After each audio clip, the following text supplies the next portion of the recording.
உள்ள வந்திருக்கவங்க எல்லாருக்கும் வணக்கம். எங்களுடைய இயக்குனரும் என்னோட ஹீரோயின் வந்து நேராக கேள்வி பதிலுக்கு போகலான்னு சொன்னதுனால ஒரு ஃபார்மாலிட்டிக்கு வழக்கமாக உங்கள்கிட்ட பேசின ஒரு பழக்கத்தில் சரி நான் முதல்ல பேச ஆரம்பிச்சுட்டு அப்புறம் கேள்வி பதிலுக்கு போயிடலாம். எங்கேருந்து ஆரம்பிக்கிறதுன்னு தெரியல. ஏன்னா இந்த படம் ஆரம்பிக்கிறதே ஒரு நிறைய சண்டை சச்சரவுக்கு நடுவில் தான் இந்த படம் முதல்ல தொடங்குது. முதல்ல அந்த இயக்குனரும் இந்த நடிகரும் ஒன்று சேர அந்த விஷயம் தொடங்குனது வந்து எங்களுக்கே எதிர்பார்க்கல. நானும் வந்து என்றைக்குமே இவரோட வேலை செய்யக்கூடாதுன்னு இருந்து, அவரும் என்னோட வேலை செய்யக்கூடாதுன்னு இருந்து, அதுக்கப்புறம் ரொம்ப சாதாரணமான ஏன்னா ரெண்டு பேருக்கும் பெருசாக தனிப்பட்ட முறையில் கோவம் எதுவும் இல்லாதனால ஒரு சின்ன பூ மலர்வதை போல் அந்த அன்பு வந்து அவ்வளோ நேரம் கோவம் எல்லாம் மறந்து ஒரு அன்பாக மலர்ந்து அதுக்கப்புறம் வந்து அவர் கதை சொல்லி அதுக்கப்புறம் படப்படப்படம் எல்லாமே நடந்துருச்சு.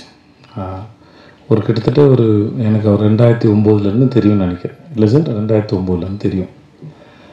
இன்றைக்கி தான் மத்தியானம் பேசணும். அவருக்கு நேஷ்னல் அவார்டு வரும்போது நான் அவரை என்னோடய தென்மேற்கு பொருட்காட்டு படத்துக்கு ஆடியோ லான்ச்சுக்கு இன்வைட் பண்ண போனேன். நான் அவர் மட்டும் தான் இருந்தோம்.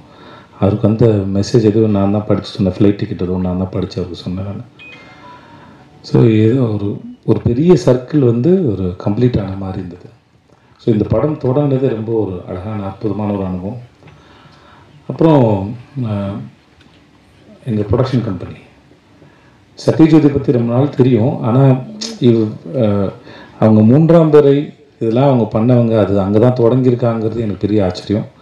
சார் உங்கள் ப்ரொடக்ஷனில் வேலை பார்த்ததுல எனக்கு ரொம்ப பெரிய சந்தோஷம் சார், ரொம்ப பெரிய சந்தோஷம் சார். இது வந்து இவ்வளோ படங்கள் பண்ண இந்த நிறுவனத்தோடு நான் வந்து முதல் முறை சேர்ந்து படம் பண்ணலேருந்து ரியலி ரொம்ப பெருமையாகவும் இருக்குது, ரொம்ப சந்தோஷமாகவும் இருக்குது. நாங்கள் எல்லாம் ரொம்ப சந்தோஷமாக படம் பண்ணோம் சார், ரொம்ப நன்றி அதுக்கு.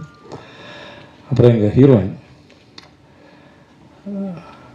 நித்யாவோட நான் 2019 வந்து 2020 வந்து 19/1A அப்படின்னு சொல்லிட்டு ஒரு மலையாள படம், அதில் ஒரு சின்ன கெஸ்ட் ரோல். ஆக்சுவலாக அது ஃபீமேல் சென்ட்ரிக் ஃபிலிம். அந்த டைரக்டர் வந்து அவங்க பேர் இந்து. ஸோ அவங்க நித்யா தான் நடிக்கிறாங்க, எனக்கு தெரியாது. ஆக்சுவலாக வந்து இந்துவோட கதை அது பிடிச்சி போய் அவங்களுக்காக பண்ணலான்னு சொல்லி போனது அது. அப்போ ரெண்டு பேரும் ஏதாவது ஒரு நல்லா எல்லாம் சேர்ந்து போய் ஒரு படம் ஒர்க் பண்ணுவோம் அப்படின்னு பேசிட்டு வந்தது. அதுக்கப்புறம் இப்படி நடக்கும் எதிர்பார்க்கல. ஏன்னா இந்த மாதிரியான ஒரு படம் நித்யாவோட ஒர்க் பண்ண ரொம்ப ஆசை இருந்துச்சு. ஆனால் இந்த மாதிரியான ஒரு படத்தில் அவங்களோட ஒர்க் பண்ணது பெரிய சந்தோஷம். படம் பார்க்கும்போது அவங்க எல்லாருக்கும் தெரியும். இந்த கதாபாத்திரத்தில் நித்யாவை தவிர வேறு யாரையும் இமேஜினே பண்ண முடியாது. எனக்கு தெரிஞ்சிருக்கு அவங்க பண்ண எல்லா படத்துலையும் அதுதான் நினைக்கிறேன். நித்யா ஒரு படம் நடித்தாங்கன்னா அதுக்கப்புறம் அந்த இடத்துல வேற ஒருத்தரை வச்சு பார்க்கவே முடியாது. அதுதான் நித்யா. ஏன்னா அது சும்மா வந்தோம், இது சீனு, இது டயலாகு, ஓகே இது கோரியோகிராஃபி, இதை நடிப்போம் அப்படின்லாம் இல்லை. அதை முழுமையாக புரிஞ்சுக்கிட்டு அது என்ன பண்ணலாமோ, இன்னும் எப்படிலாம் பண்ணலாமோ, டைரக்டுக்கு என்னெல்லாம் தேவையோ அது எல்லாத்தையும் சரியாக புரிஞ்சுட்டு அதை சரியாக பண்ணிடணும் மெனக்கிடக்கூடிய ரொம்ப அற்புதமான ஒரு ஆர்டிஸ்ட்டு. நான் நித்யாவோட ஒர்க் பண்ணது ரொம்ப பெரிய சந்தோஷம். தேங்க்ஸ் நித்யா, இந்த படத்தில் நீங்கள் வந்து ரொம்ப நன்றி. பாண்டே சார் பற்றி சொல்லிட்டேன், சண்டே பற்றி தான் சொன்னேன். ஆனால் நிறைய பேரோட ஒர்க் பண்ணியிருக்கோம். ஆனால் அது ஒரு பிரயாணம் மாதிரி வச்சுக்கோங்களேன். நம்ம ரொம்ப தூரம் பிரயாணம் போயிட்டே இருப்போம். அந்த பிரயாணம் செய்யப்பட்டு ஒரு 500 கிலோமீட்டர் பிரயாணம் பண்ணுறோன்னா ஒவ்வொரு கிலோமீட்டரும் மனசில் தங்காது. ஆனால் அது ஒரு 5-6 இடங்கள் எங்கேயாவது இலைப்பாறை இருப்போம், ஏதாவது இடத்த உட்காந்து ரசிச்சிருப்போம், எங்கேயாவது சாப்பிட்ருப்போம், எங்கேயும் சும்மா வெறும்னே இருந்திருக்கும், சில இடத்துல மேகங்கள் அழகாக இருக்கும் ரசிச்சிருப்போம், படங்கள் எடுத்திருப்போம். அந்த ஞாபகங்கள் மட்டும் வந்து அந்த பிரயாணத்தினுடைய மெமரிஸ். அந்த மெமரிஸ் வந்து திரும்பி ஒரு முறை நினைக்கும் போது அந்த பிரயாணத்துக்கு போயிட்டு வரலான்னு தோணும் வைக்கும். அந்த மாதிரி நான் அவரோட வேலை பார்த்தது ரொம்ப அற்புதமான பிரயாணத்தில் இருக்கக்கூடிய ஞாபகங்களில் முக்கியமான ஞாபகம் வந்து இயக்குனர் திரு பாண்டியராஜ் அவருடைய எழுத்தில் இயக்கத்தில் வேலை பார்த்தது. அஃப்கோர்ஸ் கொஞ்சம் கஷ்டமாக இருந்தாலும், அந்த மனுஷன் டார்ச்சராக இருந்தாலும், சில சமயம் இந்த சொல்லுவாங்கள்ல, இந்த இவரோட படத்தில் ஒரு பசங்க படத்தில் யாராவது பையனை அடிக்கிறதுக்கு ஆள் கூப்பிடுவாங்களா சார், ஒரு பையன் இல்லையா, அந்த மாதிரி ப்ரொடக்ஷன் கம்பெனி எங்களை அடிக்கிறதுக்கு ஆள் வச்ச மாதிரி இருந்த ஆள் தான் பாண்டியராஜ். அவங்க ரெண்டு பேரையும் வந்து நித்யா மேனனி விஜய் சேதுபதி வச்சு டார்ச்சர் பண்ணுங்க அப்படின்னு நினச்சா எப்படி இருக்குமோ அந்த மாதிரி தான். சும்மா சொல்கிறேன், ஆனால் நிஜமாகவும் சொல்கிறேன். சும்மா மாதிரி நிஜமாக சொல்கிறேன், நிஜமாக மாதிரி சும்மா சொல்கிறேன். இது எப்படி சொல்கிறீங்கன்னு எடுத்துக்கோங்க. என்னன்னா படன்னு இருக்கும். ஆனால் நின்று அதை ரசித்தோம். ஷூட்டிங்லாம் முடிஞ்சதுக்கப்புறம் அந்த கடைசி நாள் முடிஞ்சதுக்கப்புறம் அங்கே உட்காந்து ட்ரெஸ்லாம் மாற்றிட்டு வந்து திரும்பி ஒரு 3/4 மணி நேரம் 1 மணி நேரம் உட்காந்து நாங்கள் எல்லாம் பேசிகிட்டு இருந்தோம். ஏன்னா அதை விட்டு போகிறதுக்கு மனசு இல்லை. இன்னும் இந்த ஷூட் வந்து இன்னும் ஒரு வாரம் சும்மா ஏதாச்சும் எடுக்கலாமா அப்படின்னு தோணுச்சு. அந்த அளவுக்கு. ஏன்னா அது ஒரு பெரிய குடும்பமாக இருந்தது. எல்லாருமே சரி, தீபாக்காவாக இருக்கட்டும், சரவணன் சாராக இருக்கட்டும், ரோஹனாக இருக்கட்டும், எங்கள் தங்கச்சி அறிஞர் ராகவதி, அவங்க பேர் என்ன சார், ரோஷினியாக இருக்கட்டும், குழந்தைங்களா இருக்கும், மகிழினி. ஆக்சுவலாக அந்த குழந்தை வந்து முதல்ல ஆண் குழந்தை. அந்த ஸ்கிரிப்டில் அவள் பேர் மகிழினி. மகிழ் வந்ததுக்கப்புறம் அதோட அவளோட சரியான சாய்ஸ்ன்னு சொல்லி இந்த படத்தில் எங்களை ஆசீர்வதிக்க வந்த தெய்வம்னா அது மகிழினி தான் நினைக்கிறேன். இவர் பேப்பரில் எழுதுனதை எப்போ இவர் வாட்டுக்கு எழுதி வச்சுருக்காரு. இவங்க சண்டை போட்டுட்ருக்காங்க, குழந்தை தூங்குது, திடீர்னு குழந்தை முழிக்குது, திடீர்னு குழந்தை பேசுது, அப்படிலாம் ஒருத்தர் எழுதும்போது நம்மளாம் நடிச்சிடுவோம். ஒரு வயசு குழந்தை இதெல்லாம் பண்ணுன்னா எப்படி தான் எக்ஸிக்யூட் பண்ண போகிறாங்கன்னு எனக்கு பெரிய ஆச்சரியமாக இருந்தது. கேட்டேன், சார் இதெல்லாம் நடக்குமா சார், எழுதி வச்சுருக்கீங்கன்னா? எல்லாம் நடக்கும் சார், வாங்க சார் அப்படின்னு. ஏன்னா நான் பசங்க பண்ணியிருக்கேன், பசங்க இப்படி பண்ணியிருக்கேன், எனக்கு தெரியும்.